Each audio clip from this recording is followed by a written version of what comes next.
Hello, ladies and gentlemen. Welcome back to Women's League Season 4. We finally made it to 2021. I'm excited to be back. Presented to you by Esports, Ubisoft ANZ, Computer Lounge, ZQ Racing, Intel, Cooler Master, and Asus ROG.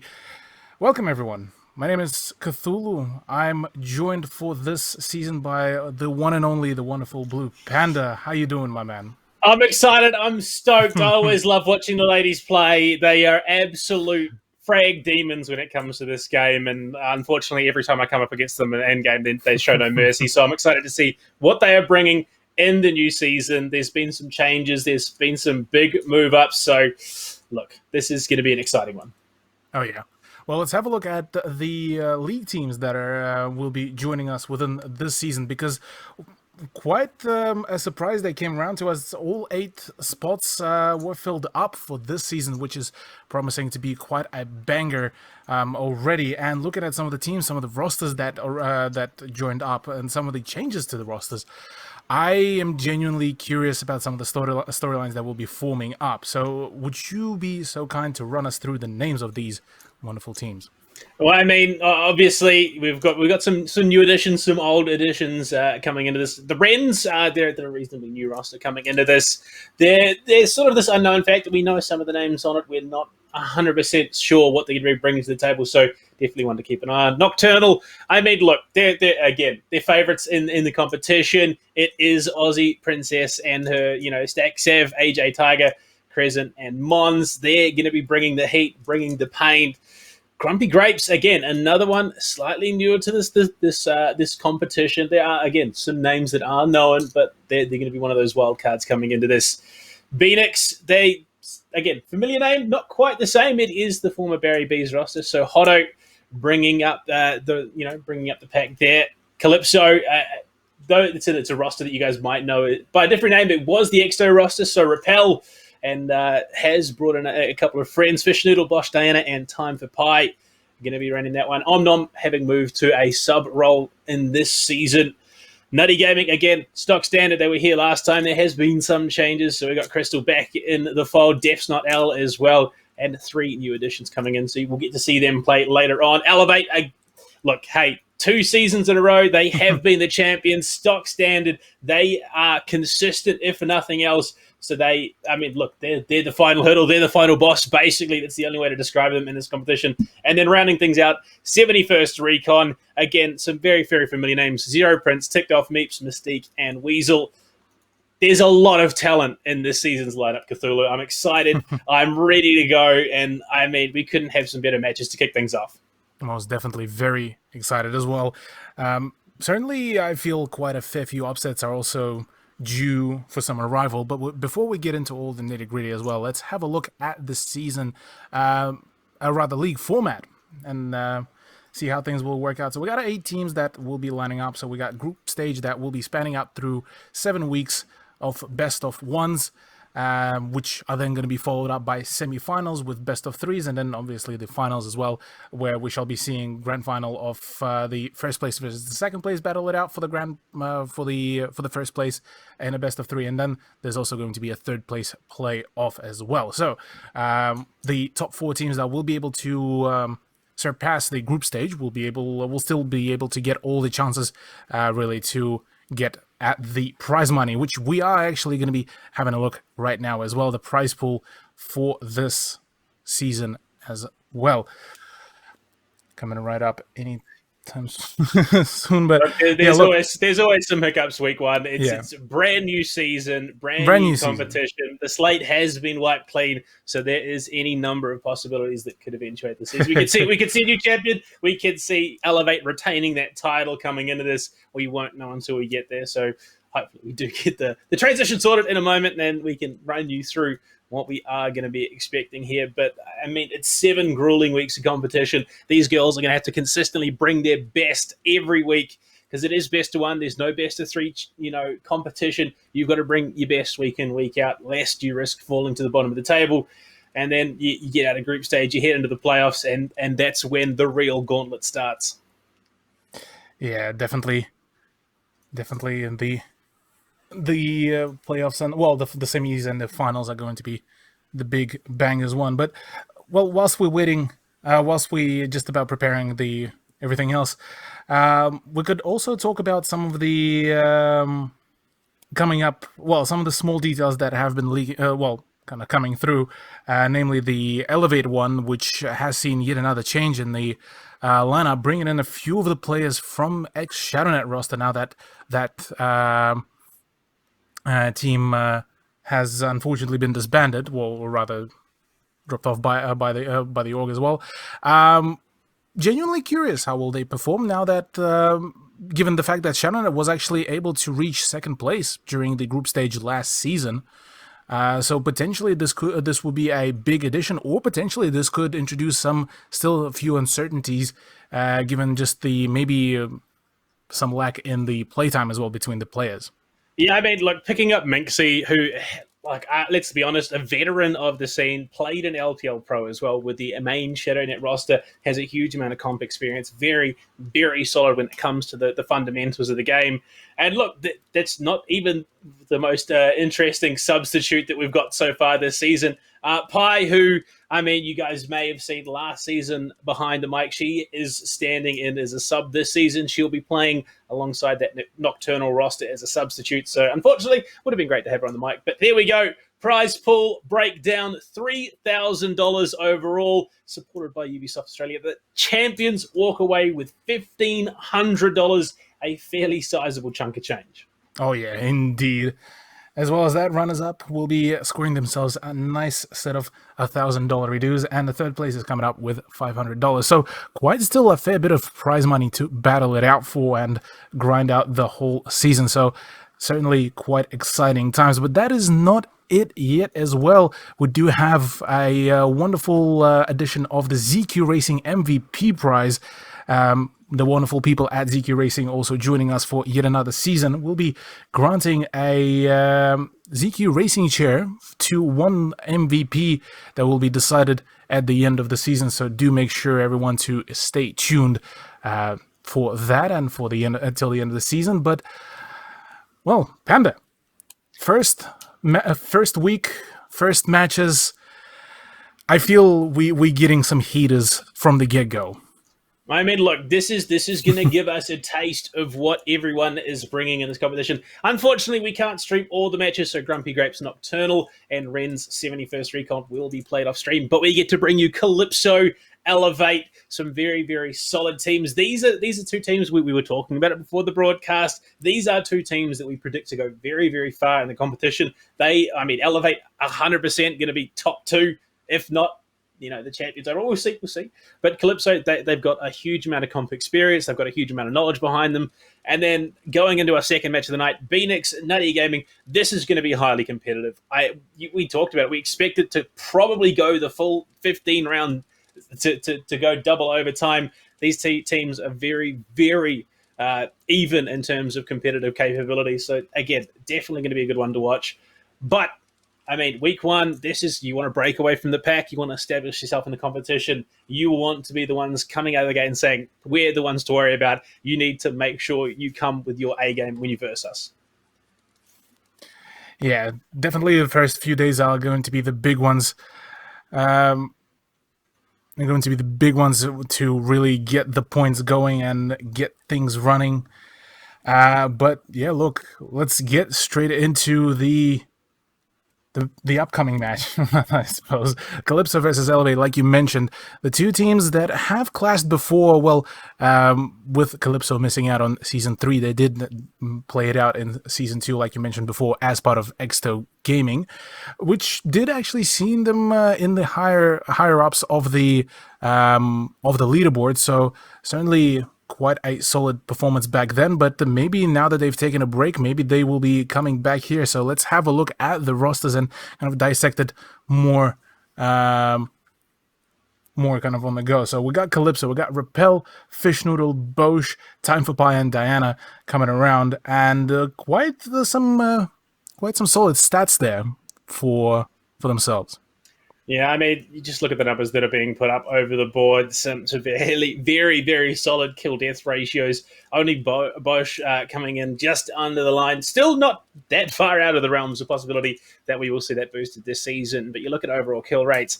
I mean, Repel is very, very solid when it comes to taking charge. And I would, from what I can tell of this roster, she will more than likely be the in-game leader, be making those calls. Plays a very, very solid sledge as well when it comes down to it. So definitely, definitely not one to shy away from, especially with the stats that these girls are putting up. Look, I would be surprised if we didn't see Elevate contested quite heavily here today. Oh yeah, most definitely. Well, Calypso are definitely going to be getting quite a challenge. Let's have a look, actually, as a matter of fact, at the Elevate roster.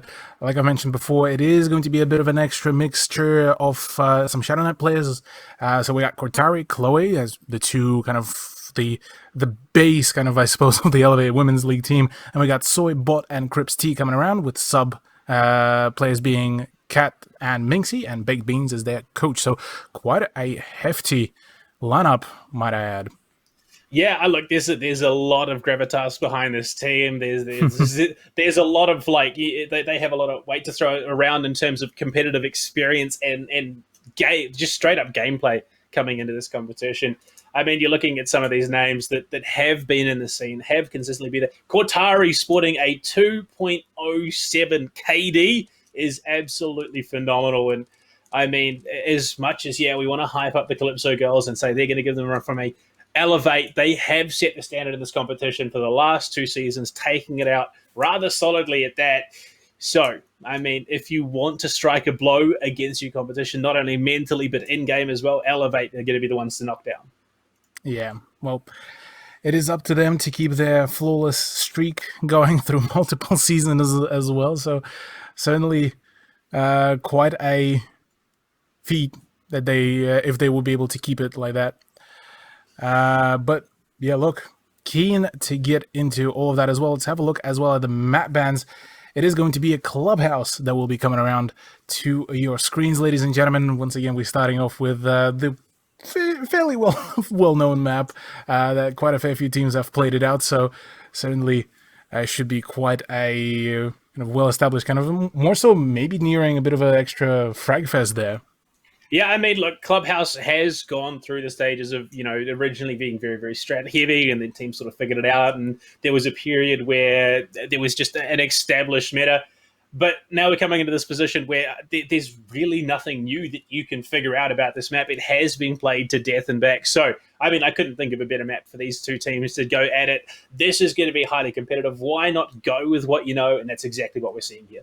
Exactly. Well, definitely solid ground for both of the teams to really kick things off. Now we're just getting teams to confirm if they are ready or not for this. We will be getting into the game just momentarily as well. Really keen on getting into it. The quick note as well, it will be, I believe, Calypso's starting things off on the attack. Yeah, so they are starting on attack here. Elevate are the ones to defend, and should we get to overtime, it is all Elevate's side to attack as well. So interesting that Elevate decided to just go for just the for the defense first, rather than trying to kind of bring the aggression themselves, because in the past few seasons they did show us some very dominant attack side before. So maybe this is kind of them feeling out the ground here for the new season, for the first play day, and kind of just making sure that they take it kind of slow and making sure that everything is nailed down just the right way.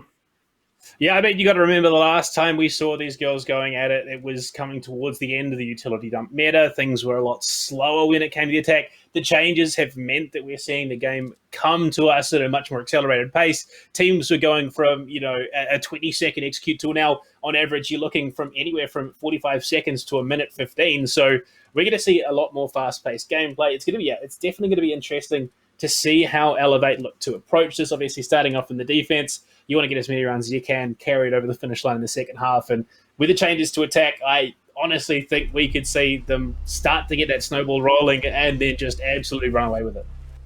Yeah, well, let's get things on the way here. Banface to come around Certainly feeling a little bit of kind of the standardized, maybe Thatcher ace ban here, seeing as Elevate were getting quite standard on some of the bans, or rather, well, relatively predictable as the meta would be usually dictating it, and well, there we go. Yeah, look, no surprises. Thatcher is almost guaranteed to be the go-to on a map like Clubhouse. Ace, yeah, probably going to be the follow-up. I don't see anything crazy out of the ordinary. It's okay. No, Calypso Okay. opting to ban out the sledge. I don't know if that was an accident or what. No, yeah, it's looking more like a target pick than anything. But a very, very important operator on a bomb site like, Church Armory, you need to control the verticality of it all. Doesn't really come into effect in any others, but even still, Whamai as well coming in. It's an operator that, Okay. there's a lot of talk about why it's still being banned out the way that he has, despite the nerfs. It's because he's going to be consistently relevant. Those discs make a Raptors hold so much stronger. He can deny so much that utility, even with only having 4. So, I mean, Calypso, they're doing their homework. Yeah, Calypso certainly looking quite prepared here. Interestingly enough, Mira will be banned out, seeing as previously she was starting to see some decline in her ban rate, but it seems that this season will not be an exception here. And, well, we shall be heading straight into round number 1. Now, yeah, I do want to touch up real quick about that Wamai ban. Definitely, I'll fully agree with you, as well as that with Jaeger's most recent rework as well. It will be definitely hurting the defense way more, given that now there's going to be a way more leniency towards some of the frag kills, maybe some more of the flash and smoke executes. So certainly that whole utility dump meta has been shrinking down, but not fully out just yet. Now, looking at the lineups here, main thing here I'm curious is that lion pick by Fish Noodle, given the fact that she didn't 6-pick off it, so I'm assuming that there is already some sort of an idea behind this setup and possibly maybe even a rush potential. Yeah, I mean, look, Lion, he sort of filled this weird niche role where he has been popular on maps like Coastline, where it's more frag oriented. You don't have to think so heavily about the strat side of things. But it is interesting to see, one, it played on a map like Clubhouse, and two, the 417, the DMR coming out there, not the VO5 or anything like that.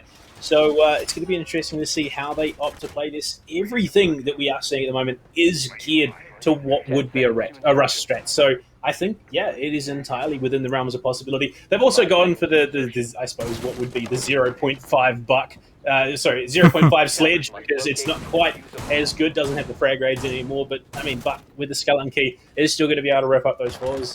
But you look at the defense coming out of Elevate, this is a very deep roam on a map like Clubhouse. Yeah, most certainly. That was the next thing that I was wanting to really touch up on. Crips T actually bringing out the mute for the roam, and funnily enough, she's not backed up anywhere. As a matter of fact, won't really need to be, as Quatari just found a very quick kill onto Repel. Talking about that 1.5 sledge, and Repel won't be really seeing her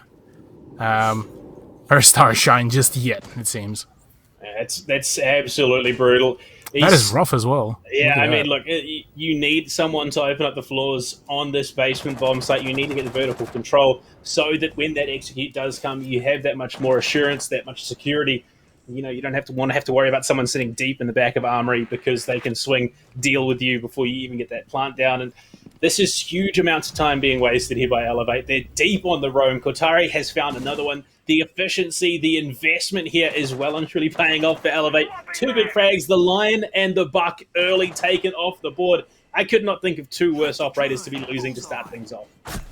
Yeah, that is probably the last thing that they want. Time for Pi actually manages to punish Crips there on the attempt to run out, but Kotari just ripping through the opposition. It's all down to Diana trying to clutch it out with the 1.5 times scope M4, but now that she's been spotted with the camera, her position has been well known, and well, maybe Cortari is looking into a cheeky ace for herself, looking as she's already found 4.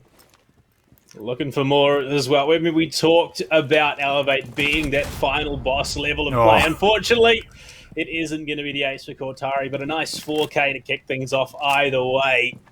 They lose 2. It's all on the shoulders of Diana. Got a swing, and there's someone in secret, and unfortunately, for the girls on Calypso. Soy is there in the perfect spot to counteract and elevate. They take a very commanding first round.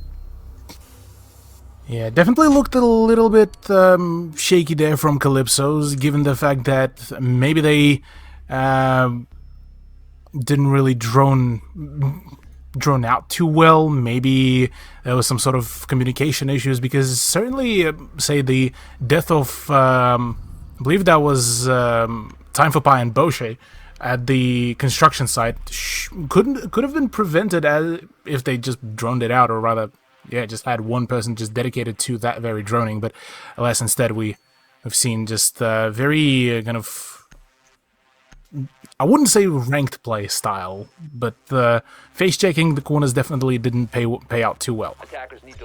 Yeah, they unfortunately lined up as they went for the push, trying to catch Cortari, and well, it's in the past. 4 frags, very, very commanding. Big question though. Do you think that it is in their contract that they have to run the Elevate skin on the Commando 9? I would say so, yeah. I think that's part of the thing. And plus, I mean, it's fresh as heck. Yeah, why wouldn't you run it? It is a very nice skin. I mean, there's a certain Rainbow Six Pro League gift that sums it up quite nicely. One that you're in fact in, Kazulu. But yes. We are heading into round number 2. It is CCTV. Cade being let through in the ban phase means that this hold is, well, scary to put it very lightly, because you've got to figure out where they are. 2, you've got to try and find somebody to deal with them. Yes, they do have Diana on the Maverick, but I mean, the last round they struggled to get into the building before someone died. So hopefully this time round, you know, Calypso, they're gonna bring it back a little bit, keep themselves cool, calm, and collected, and take this pace by pace. Yeah. Curious here that Bot actually is playing in pair with Cortari, at least temporarily, seeing as she would have been able to actually prevent some sort of a very aggressive push, but as soon as she realized that the push may come around through some of the reinforcements, well, she very promptly pushed back from there. So for now, it seems like it's just a setup before Maverick will even try to attempt going for the breach, seeing as both those kite charges have been well hidden. So it wouldn't be a very easy thing to pull off there for the attack of Calypso. Yeah, I mean, you see this all the time. You bring a Cade, you're not going to just chuck it in a normal position. You're going to try and be smart with it, given that Thatcher is off the board. Yes, there's a Maverick, but it's, you know, you've got to be careful with going for that Maverick trick. And so bringing a mute paired with that, it just makes it that much harder to get information on the site, to play the game the way you want it to. And you can see Calypso are having to adapt on the fly. They're trying to figure out how, for one, they get inside the building, and 2, how they approach this bomb site. Cortari, 4 kills under the belt, looking to get more from this Raptors position, has those ADSs, has that 416 carbine, the absolute ripper of a gun, just holding them off at this stage, and you can feel the hesitation coming out of Calypso. Yeah, and even more so, that hesitation is now being ramped up by Bot as well, as she is just generating just some sound cues, really, just prepping the window for maybe a run out and just awaiting, because so far not a single advancement has been actually made into the garage. But now, as I say that, Bosche actually going in for the peek and going in for the gunfight, but Bot is the one that actually wins it out, and as well as that, Time for Pi will not be able to really even push into the entrance, as that is being covered by Cortari. So this is an excellent setup here that Elevate have set themselves up with. First gas grenade also comes around from Chloe, so some more time is being drained, and already we are at 45 seconds remaining, and not much advancement has been actually made. Yeah, I mean, this is almost a lost cause at the moment. You can't go through the breach. There's still toxic canisters in play. In fact, there's enough to lock down that breach for the rest of the round. They've only just got diffuser back. Time for Pi will equalize, taking down Cortari. Unfortunately, Diana just slots it in and takes out Fish Noodle with a frag grenade, but here we go. Time for Pi stepping up, filling the gap here, finds another frag. They can start to work in from Rafters. 20 seconds left on the clock, and they have the diffuser in position to go for this plant in, you know, the standard position. The big worry now becomes those nitro cells. 3 left in play. Soy has one ready from below, one ready in cash. And, well, Chloe with the SMG-11, there we go. Soy finds Repel. Diana at least will equalize, finding the kill down below. And now, as we see the defuse going up, Crips is just going to run it in. No, misses the knife. Oh. It's the SMG-11 to close it out. It almost went down, and it almost would have been a chance at Calypso to take that round back. Oh man, that was a really close one. As a matter of fact, actually, much better performed by Calypso, but unfortunately just couldn't find that dub at the end of their round, although it's still not everything is lost just yet. We definitely seeing some improvements kind of on the go from Calypso, as well as that Elevate has been keeping them on their toes quite steadily. So Gym Bedroom, I don't think there will be any changes in that pace in any shape or form. Crips going for the big brain change of castle to castle, and we love to see that. But apart from that, really just probably the main wild card here is going to be Goyo. Yeah, I mean, look, it was an unfortunate result in that last round, but you can feel it. Calypso are closing the gap. That last round was far closer than I think Elevate would have been comfortable with. So we'll see how things continue to change, and we'll see, whether Calypso can maintain this pace of readjustment on the fly. Because I mean, there was a very real possibility that they walked away with that last round. The frags were just there. Unfortunately, they just didn't have anyone covering that cross of the bomb site, and that's how Crips got in and shut it down. But as we head in, I mean, Calypso, they're liking this lion butt combo. They're going to stick with it yet again. See, 10 seconds remaining. stock standard extension here from Elevate, though. They're going for what you would expect from a bomb site like this. It's going to be an extension all the way over into cash. They're going to lock down some of these long angles with those castle barricades. And well, the first step is clearing out this extension for Calypso. They need to deal with these offsite roamers, and then they can go for the execute. I have a theory, Panda, as to why Calypso are bringing in the lion. Essentially, the way how I reckon they're thinking is he's like a portable drone in certain ways. So the moment you kind of know the general position of some of the players, pop a lion charge, go in for the push. But so far, it felt like they weren't able to really emphasize of that well enough, because what essentially Elevate were doing is, the moment they spotted on the drone, quickly moved this to a slightly different angle, and well, whilst Calypso are expecting one angle to be held, well, the Elevate is already on a completely other one. Yeah, I mean, while Lion does have its strengths, unfortunately, there's ways to counteract it. There's only a small window in which it can be revealed, and at the moment, things are kicking off. Crips finds the opener, Lion going down early. Again, very, very rough, and with this setup, Time for Pie at least will get the trade, so we're back at 4-4, but I mean, a castle for a Lion, that's not quite an even scale at the end of the day. Elevate, they've still got some solid tools on the board. Yeah, and there's still plenty of ground as well for Calypso to cover. More damage is attempted to being dished out by either of the parties, but to no avail just yet. At the very least, the construction site has been at least forfeited. Well, not entirely, but at the very least, some general presence has been gone. Bot is still holding a very tight angle, and well, will be paid in full there. As Time for Pie does go down, so in a 4v3 situation, still a minute 16 to go, so there's ways about the issues, but as of now, well, Cortari might just be coming out with some nasty surprises once the actual push onto the side happens. Yeah, this is unfortunately the result of losing out on your Zofia and Lion early. You've now got to go for the standard force. The presence and the coverage spot from Elevate does mean this is going to be a very, very hard take at the end of the day here for Calypso. Bosch going to go in, jump into CCTV, try and set up for this multi-pronged assault. Bot spotted on the drone. Bot shoots the drone out. It was just spotted, and Bosch just wins that gunfight with a Type 89. Absolute stunner of a gun, and clicking heads means that they're back at 3-3. Time, though, not in their favour, so something will have to come, something will have to break. And with this crossfire, with the lines of sight established, Elevate, they've got a solid hold on this bomb site. Yeah, Cortari now given the call out that Hibana is still pushing the construction side. We'll be going for a very quick rotation over. It seems that Bosche is completely unaware about that, and well, the defenders are very well aware of the position. Soy holding a very tight angle, waiting for that push to happen. The push is just about to happen, but Diana from behind is able to just wreak some damage, and well, now it's all down to Cortari as she gets a run out, gets a kill as well onto Bosch. 1v2 situation. Plant is going down, but did not look at the right angle, and well, punished very severely there by Repel, and that's a first round to go into the hands of Calypso. They've done it. They've made the goddess bleed, and well, this means that we do have a match on our hands. We did say Elevate, they were going to be the ones to beat in this competition. Two-time champions coming in to look to defend their third season, but that last round, it was much more coordinated. Yes, it took them a while to get in the position to go for that execute, but when it happened, Diana exploded onto the site, found some big frags, they got the plant down, they took the round, and now they have that momentum. They have the understanding that actually they can do this. And, well, as we head back down to the basement bomb site, last time around, it was Cortari on an absolute tear upstairs. You've got to hope Calypso, they've got a game plan approaching it this time around.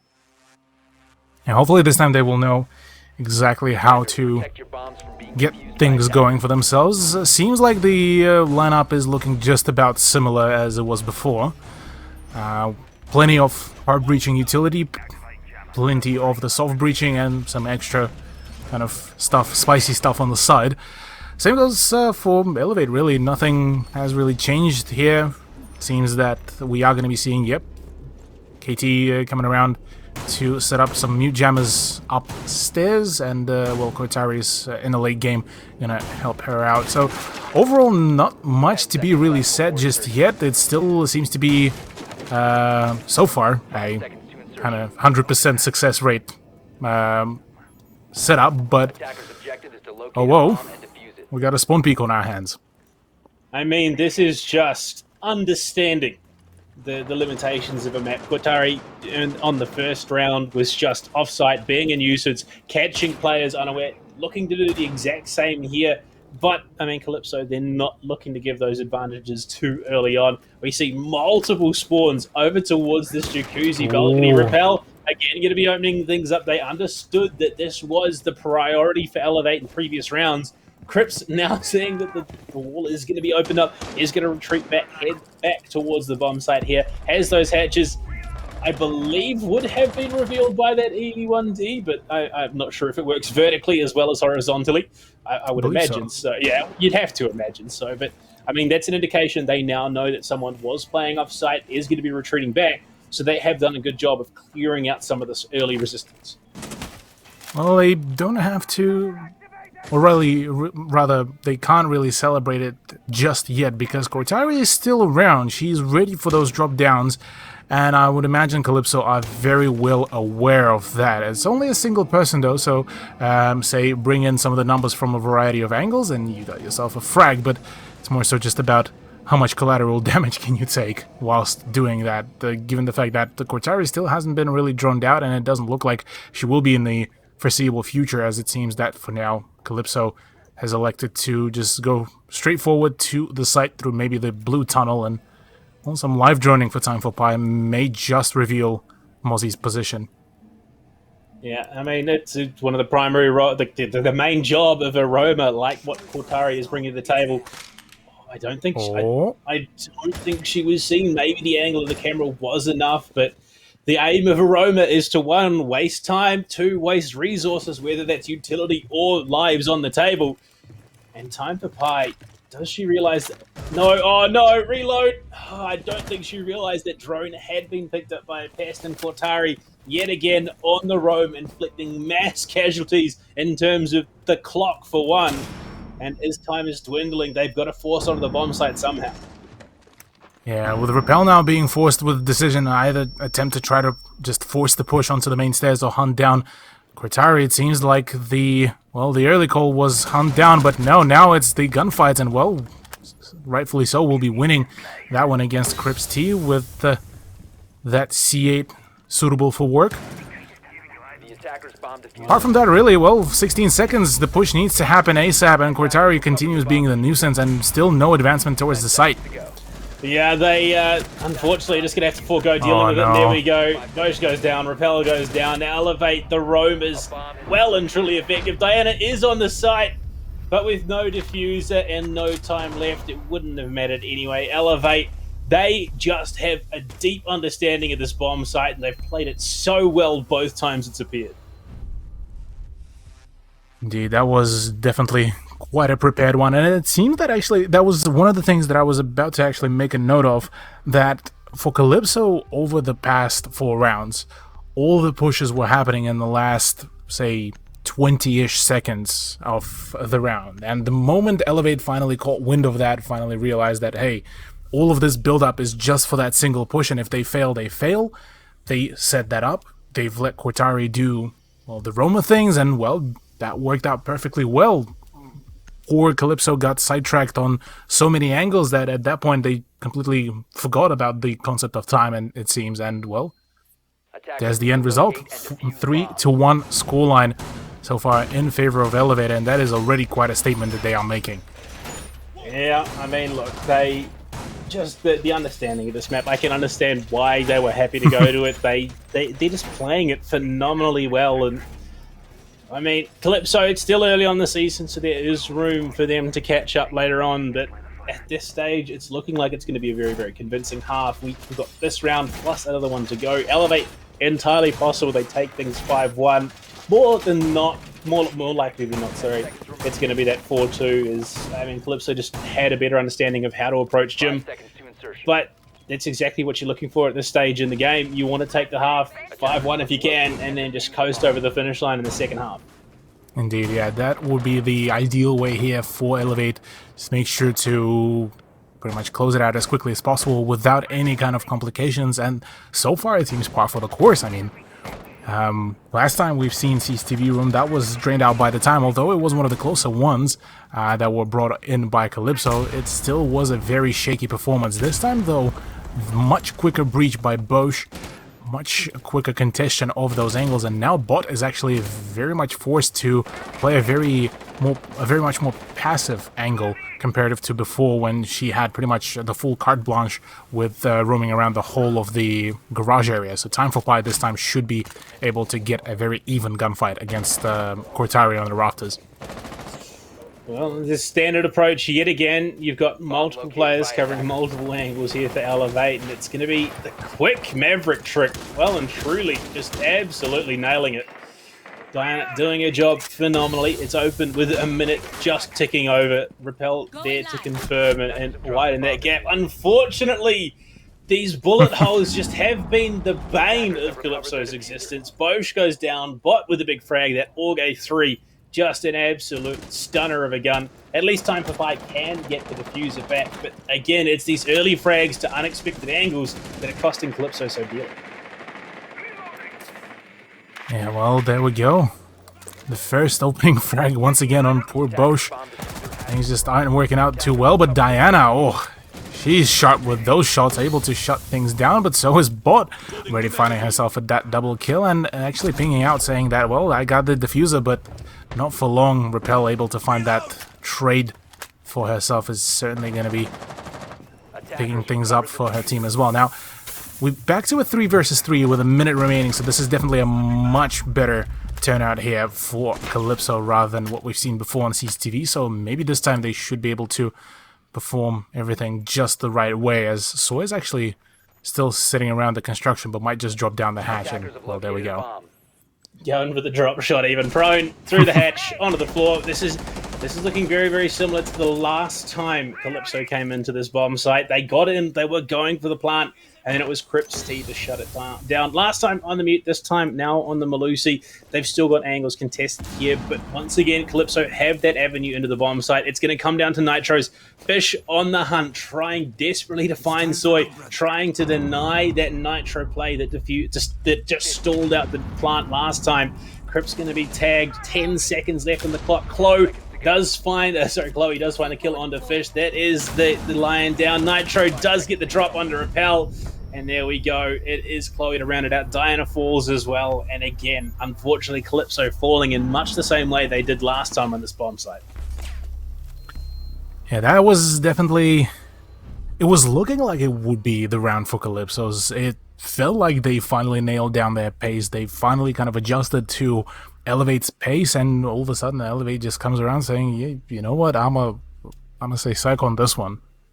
And just flat out just still were able to dominate. And it's all kind of playing around the mistakes, it seems, that Calypso are making. As much as I hate to harp on certain teams, say for example Fish's mistake of not checking a little bit wider on that angle pretty much resulted in, well, the loss of the ground floor the moment Fish Noodle did go down.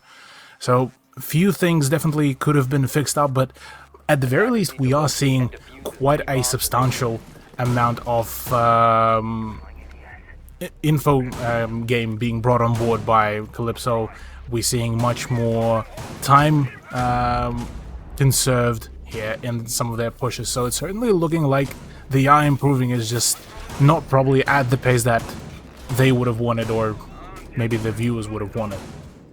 I mean, yeah, it's not like the mistakes that Calypso are making are massive blunders or massive stumbles. It's just the fact that Elevate, when they see those minute opportunities, have been able to capitalize on them so well every single time they are presented. And it's not a case of Calypso are a bad team at this competition. It's just Elevate are so good coming in this. I mean, there's been a number of months since the last time they played in this competition, and it's clear already that they have not slacked off whatsoever. They're coming into this.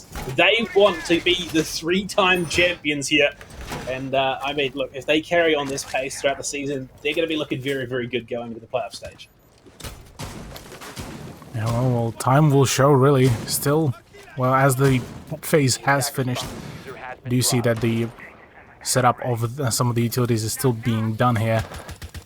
First castle barricade is being ridden off quite quickly as well, not even a minute past, and already Diana is doing her job. Diana has been, gotta give her props, Diana has been going hard with the Maverick. Like, she was able to get those frags, rush in at the right times, get those walls open. She just clinical. It's like, it's her, the blowtorch of Maverick is like a surgeon's knife at this point.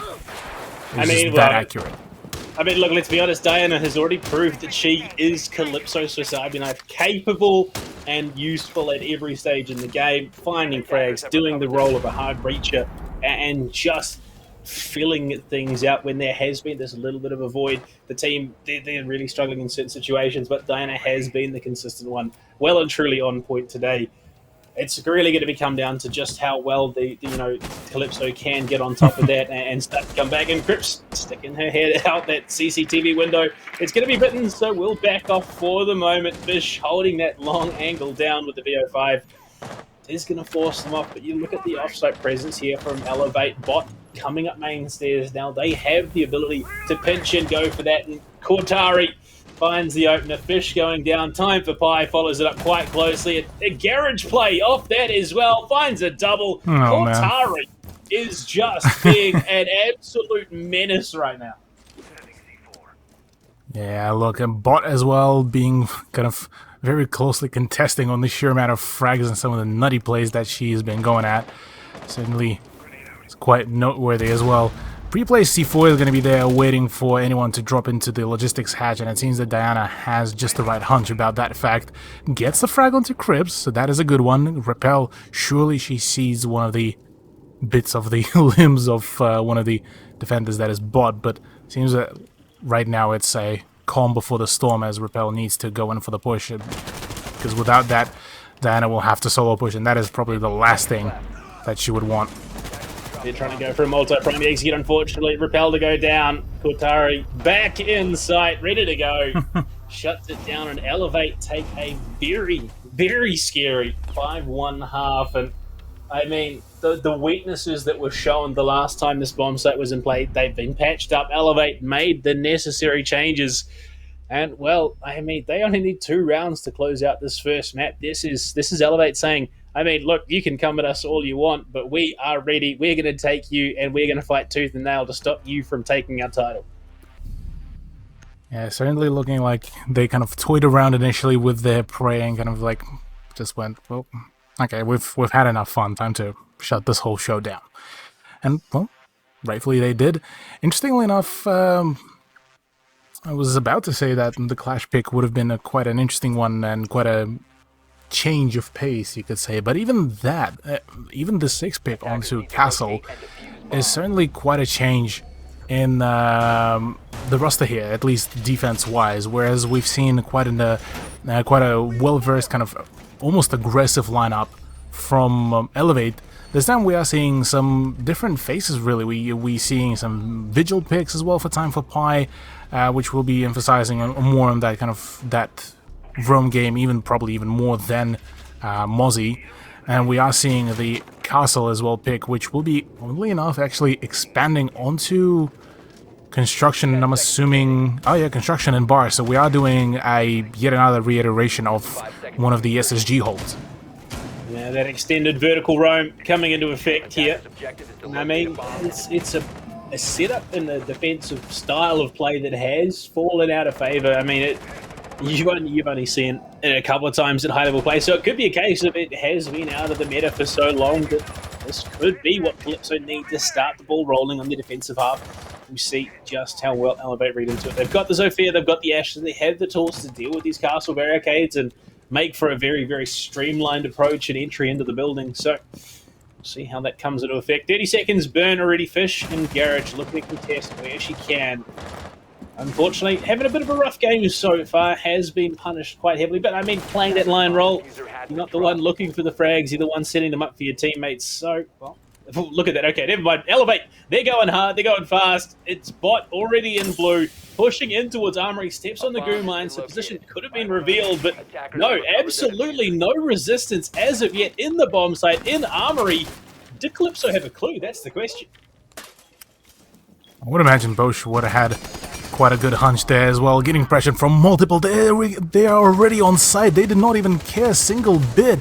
And finally, only now the retake is starting to happen, but already they flooded in onto the site and didn't even need to get any breaches going, really. Well, the vengeance is coming. Kotari luckily in the right spot to get one back at the very least. Man count in favour, but Repel shows up, finds one, unfortunately cannot take out Kotari, but Fish can, gets on the scoreboard, and we're down to a 1v1, 23 seconds left, drone being thrown by Chloe. Bit of mind games coming out here, trying to use the utility available. Well, it's so close. The T5 versus the AK-12. Fish has to go over here. There's only 3 seconds left. Gets the spray. Not quite the kill. Pistols out. Unfortunately, there is not going to be enough time left. And it will be another Elevate round. But Fish with a massive performance to close that round out. Mission successful. That was definitely probably the closest round that we've seen between Elevate and Calypso so far. But my goodness, that was a bit of a clincher there, I would have to say, at the very least, for Elevate, especially after the fact that I don't think that they expected, firstly, to, well, be allowed that easily on site. That's one, and two, for the retake to happen fairly quickly. So, I mean, they did flood back onto site. They did clear out a number of players and left it down to a 1v1, which was ultimately won by the girls on Calypso. Unfortunately, it was just a case of too little too late at that stage. And Bosch at the moment going back to the castle, so we are going to see a similar setup, it would seem.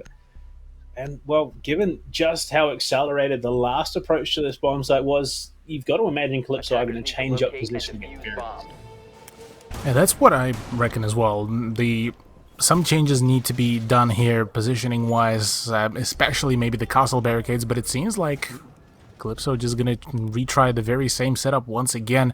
Seeing that maybe they've thought that that whole setup kind of worked, meaning that, well, there was no conventional play around, say, the bar area and the kitchen area, but instead they've seen that push. So maybe if they do put some more utility, maybe a few of the motion detectors up in the blue tunnel, or maybe some of the goo mines, maybe that would allow an easier defense. But apart from that, really, if this time this hold will not work, I will be definitely questioning certain decision making here by the defensive side.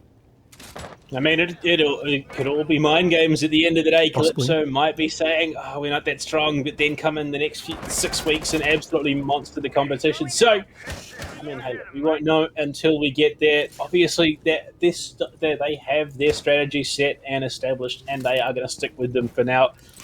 And unfortunately, just not everyone in this competition is an established competitive player who has been doing this for a while. There are some girls who are coming into this. They're reasonably new to the comp scene, and so they are just doing what they can. And I mean, realistically, everyone so far in the server has been performing as best they can. There have been a couple of moments where it just the skill matchup has been in favor of Elevate. But at the moment, you know, Calypso, they're looking to do what they can. Kotari on the screen at the moment. 12-1-5 going to be absolutely monster. Diana yet again stepping up to fill that void, takes out the top fragger for Elevate, and gives Calypso a man advantage.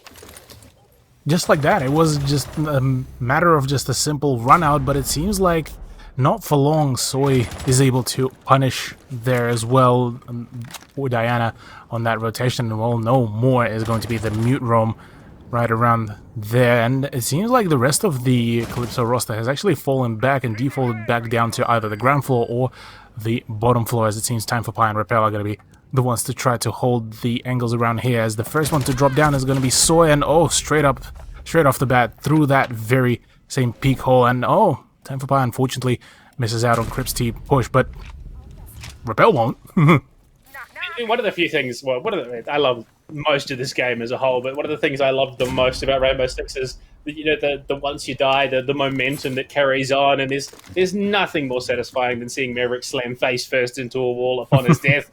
And, well, Repel found that frag onto Crips. These key members of Elevate have just been chipped away at the only cost so far has been Diana on that mute.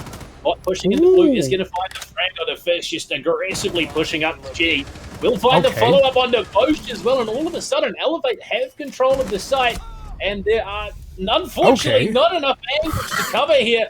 Through the wall, Chloe takes down Repel, and now Bot is left to cover. Time for Pi. This is the clutch moment. Otherwise, unfortunately, Calypso are done for the night. Well, we'll see what they can do. K1A in hand. Time for Pi. Trying to be a distraction, trying to play the misinformation game. Trying to swing around. Can she get the kill? Damage being dealt, but Bot is still in this fight for the moment. Again, we can see a situation just like with Fish moments earlier. Time swings in. We'll find the frag, but unfortunately, Chloe is there. The trade, the play is going in favor of Elevate, and they take the first map, the first game of the season, 7-1. These monsters of the competition, they are going to be a tough hurdle to overcome.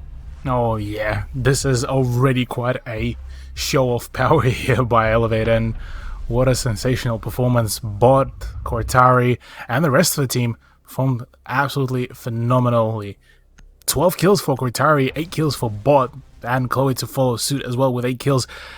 Not to say that Calypso performed badly as well. They were literally just caught off on just some unfortunate and just those micro mistakes that Elevate just knew how to punish properly, and well, that's all she wrote really for that matchup, which still, I mean, sets up the overall pace, I suppose, for maybe this season.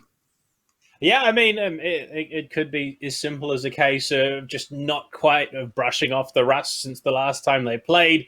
It could just be a simple fact that Elevate, they were the ones on fire tonight. They were the ones, hitting all those cylinders and just absolutely on top of the table. And I mean, look, we've got another 6 weeks of competition after this one's completed. We've got another game tonight even. So there's any number of possibilities. I say it time and time again. There are any number of possibilities. This is no guarantee of how the season's going to end, but I mean, Elevate, they're definitely a scary one.